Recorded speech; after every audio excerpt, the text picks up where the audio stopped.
Today's real estate ride is with Peter Chiarkas of Kissinger, Bigatel, and Broward.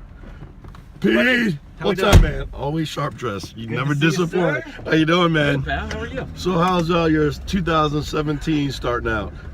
You mean 2018? I mean 2018. Yeah. It's going really well. Fortunately, we're doing well.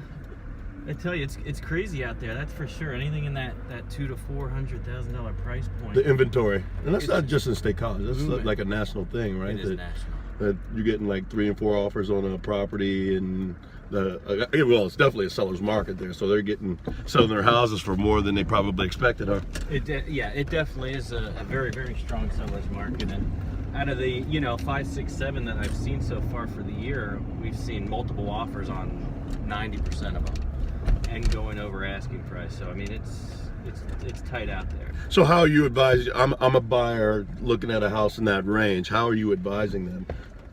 Well, we're gonna have to be very competitive, and we're gonna have to sit down and go over some different strategies to be able to make this a success. Because if you just go in at full asking price, that might not be enough. You're not gonna win. You're gonna have to go and maybe hire, maybe not have like a contingency on the sale of your house. And coming back to even the local lenders like yourself, when I'm representing a seller and I get an offer from a client and it's from some outfit from lender out of town, I'm gonna say, listen, I'm sorry. And if I've got a pre-approval letter from you, I'm gonna say, oh, okay, well, I've got BA and some out of town lender.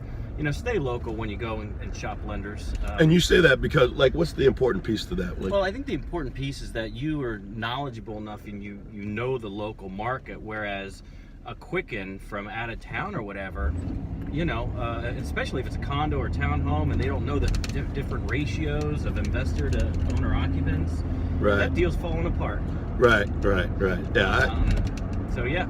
Yeah, I've actually I appreciate the love from the local lender, and I'm the same way. Like I'd much rather have somebody local who knows the area, because there's just so many nuances that you won't know if you're not in the market. Right. Yeah. So tell me about 2017. Would you say it was a very successful year for you? Yeah, I mean, I'm very fortunate. I'm very blessed. I'm obviously with KBB, and I couldn't imagine being anywhere else. We have, in my opinion, the best brokers.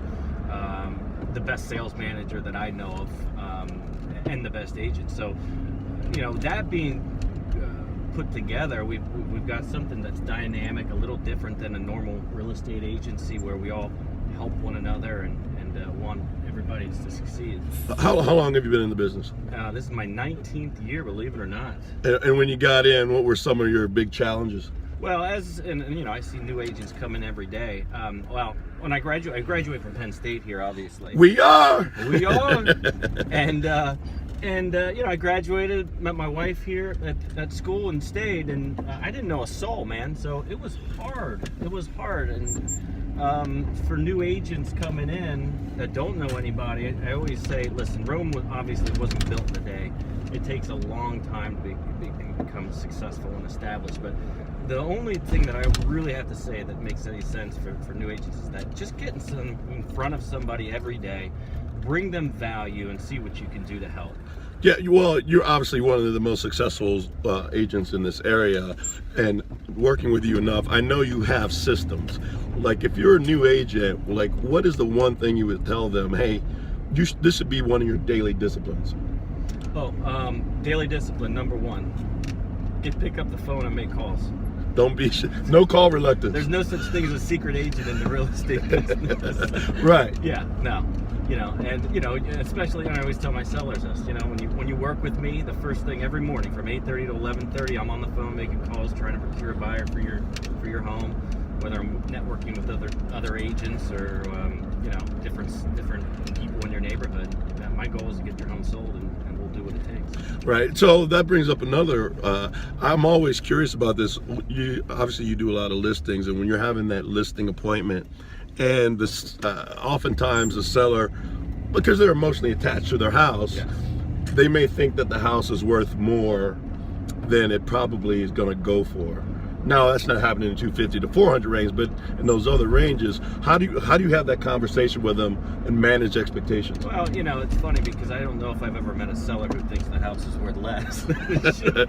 Right? But I think when you're knowledgeable enough and you bring comparable sales and say, listen, I know obviously, in some circumstances, I just worked with a client where they were there for 45 years, and I sold their house for over asking price, and she's tearing up on the phone, and I get that. Right. Because she raised her children there. They both raised their children there, and they love the area, and the schools are there. And so I think to manage expectations is really just to make sure that you have the data here, and obviously, Mr. and Mrs. Seller, you love the home, and we're going to find you a great client. But the market is only going to bear what the market's going to bear. I can't take control for what the market's doing, just like oil or gas. Right. It's up and down. What it is. Yeah, exactly. Volatile. And how many families are you looking to help in 2018? So our goal is to help 151 families. Nice. So obviously Chrissy and Laurel, who are my main team members who get me there and take very good care of me, will of course help me with that. And last year our market was down only a few points. Was down about 2% in sales, but for the last 3 years, Chrissy, Laurel, and I have helped over 130 people per year accomplish their goal, and we have the systems in place to make sure that everything's dotted and crossed correctly. Awesome. So what are you doing when you're not helping families buy or sell houses? What are your hobbies? Well, it's fun because I'm very blessed, fortunate. I live in town. I've got 2 beautiful boys, 5 and 8-year-olds, Michael and Matthew, and so that is our life. So whether it's skiing or drums or yoga or anything like that, that's what we're doing. And a lot of people don't know that you are musically inclined. No, that's my brother. I thought you played also. No. No. Only Henry. Yeah. Henry shreds. Yeah, he does. I can't keep a note, man. Not even singing. No. No. I'm good at Rock Band now. So you mentioned the kids. What about wifey? Yeah, so I'm very fortunate. My wife and I used to work together, and then we decided that if we want to stay married, we can't work together. Right. So she manages our rental properties, and Dad's rental property, and her parents' rental properties as well. So that's what she does full time.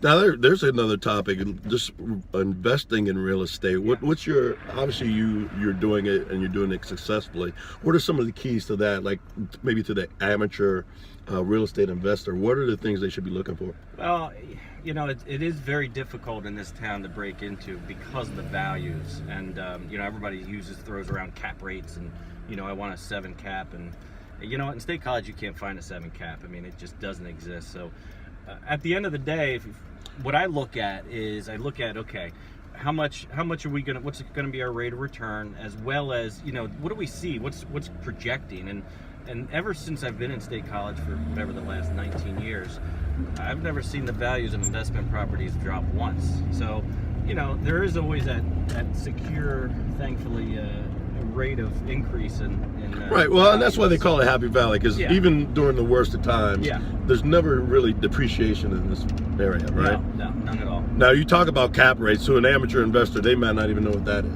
Yeah, well, I mean, just your rate of return, what you're going to get after your net income, divided by what you're putting into it. So, I mean, it's been a wonderful area. Now, with all this build-up of different areas, the townhomes and things of that nature, I see the rental market cooling down, especially if you look downtown with all the new high-rises going on. I see, my opinion is that values will stabilize, if not drop a little bit, due to the influx of surplus on the market. And then the other thing is, are you the person that goes out and does all the repairs, or do you work with a management company? Because that factors into your rate of return too, right? Yeah, well, fortunately we're here.